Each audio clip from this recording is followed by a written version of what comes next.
Indian art of teaching या चॅनलवरती आपल्या सर्वांचं स्वागत आहे. विद्यार्थी मित्रांनो, आपल्याला माहिती आहे की जी बीएड सीईटी आहे, बीएससीईटीचा रिझल्ट लागलेला आहे आणि बीएससीईटीचा रिझल्ट लागल्यानंतर आपला स्कोर पण आलेला आहे. काही विद्यार्थ्यांना 30 पेक्षा कमी स्कोर आहे, काही विद्यार्थ्यांना 18 आहेत, काही 9 आहेत, काही 97 पण आहेत. असे जे विद्यार्थी आहेत त्या सर्व विद्यार्थ्यांचं मेसेज येत आहेत कमेंट बॉक्समध्ये.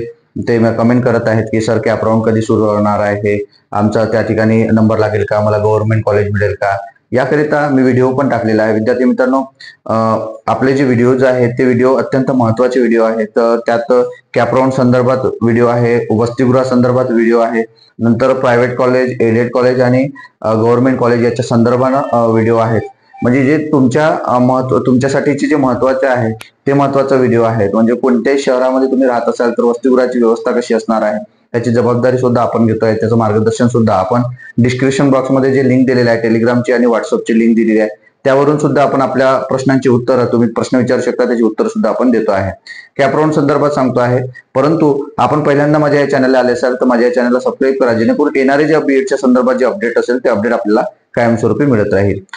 विद्यार्थी आपल्याला माहिती आहे की जो स्कोर लागलेला आहे म्हणजे किंवा आपला रिझल्ट लागलेला आहे त्या दिवसापासून 7 ते 8 दिवसांमध्ये एक आपलं वेळापत्रक येते आणि आपल्याला माहिती आहे आता जो रिझल्ट लागले आहे तर 7 ते 8 दिवस होत आहेत. तर आपल्या यामध्ये काय आहे तर पहिल्यांदा कॅपराऊंडचा जो टाइम टेबल आहे तो टाइम टेबल सुरू होईल, टाइम टेबल येईल आणि टाइम टेबल मध्ये सर्व डेट त्या ठिकाणी दिले असतं. म्हणजे तुमचं रजिस्ट्रेशनची डेट कधीपासून कधीपर्यंत आहे, त्यानंतर तुमचं डॉक्युमेंट व्हेरिफिकेशन, नंतर त्यानंतर तुमचं कॅप राऊंडचा जो हे आहे तो कॅप राऊंडचा तुमचा पहिल्या राऊंडच्या संदर्भात डेट दिली जाईल, नंतर दुसऱ्या राऊंडची डेट दिली जाईल. मग पहिल्या राऊंड मध्ये ज्यांनी घेतलेलं नाहीये, ज्यांना पहिला कॉलेजेस मिळाले आहे त्यांना कॉलेज घेता येणार नाही, पण सेकंड नंबर मिळाला असेल तर तुम्ही कॉलेज चेंज करून घेऊ शकता. नंतर असं दोन्ही राऊंड झाल्यानंतर मग तिसरा राऊंड आणि मग नंतर इन्स्टिट्यूशनल राऊंड आपल्याला माहिती आहे की ज्यात मॅनेजमेंट कोट्यातले सर्व विद्यार्थी असतात. तर हे येत्या 2 ते 3 दिवसांमध्ये आपला हा वेळापत्रक येईल आणि ज्या वेळापत्रकाच्या माध्यमातून आपल्याला सर्व माहिती आपल्या या चॅनलवरती कायमस्वरूपी आपण देत आहोत. आपण जर साईडवरती गेलात तर साईडवरती कॅप राऊंडच्या संदर्भात संपूर्ण टॅब त्या ठिकाणी आलेले आहेत, परंतु अजून ते टॅब चालू व्हायचे आहेत. म्हणजे अजून कारण डेटाच आले नाहीये त्याच्यामुळे ते टॅब दिलेले आहेत, परंतु त्याचं रजिस्ट्रेशनचं जे काही कार्यवाही आहे ते अजूनपर्यंत सुरू झालेली नाही आहे, ज्या माध्यमातून आपल्याला समोर जी प्रोसेस करायची असते.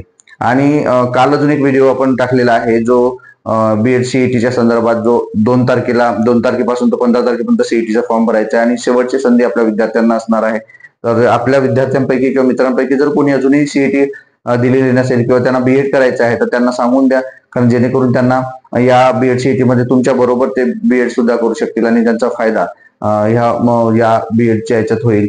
विद्यार्थी मित्रांनो, आपला अजून एक महत्वाचा बाब असे की जे विद्यार्थी मला कमेंट करत आहेत त्यांना प्रत्येकाचं उत्तर मी देऊ शकत नाही, परंतु ग्रुपवरती जर एखाद्याने प्रश्न विचारला, जो आपला व्हॉट्सअपचा ग्रुप आहे, तर त्यात एका प्रश्नाच्या उत्तरांमध्ये सर्व विद्यार्थ्यांचं उत्तर त्या ठिकाणी मिळून जाईल. आणि कारण कमेंटमध्ये प्रत्येकाला उत्तर देणं शक्य नाही आहे, 100 200 कमेंट असतात आणि त्यात एकाच कमेंटची म्हणजे एकच प्रश्न 2 3 3 माणसांचा असू शकतो असतात, पण त्यामुळे उत्तर देणं शक्य नसते. त्यामुळे ग्रुपला जॉईन व्हा, म्हणजे खाली डिस्क्रिप्शन बॉक्समध्ये लिंक दिलेली आहे, आपण कोणतेही प्रश्न तुम्ही मला विचारू शकता.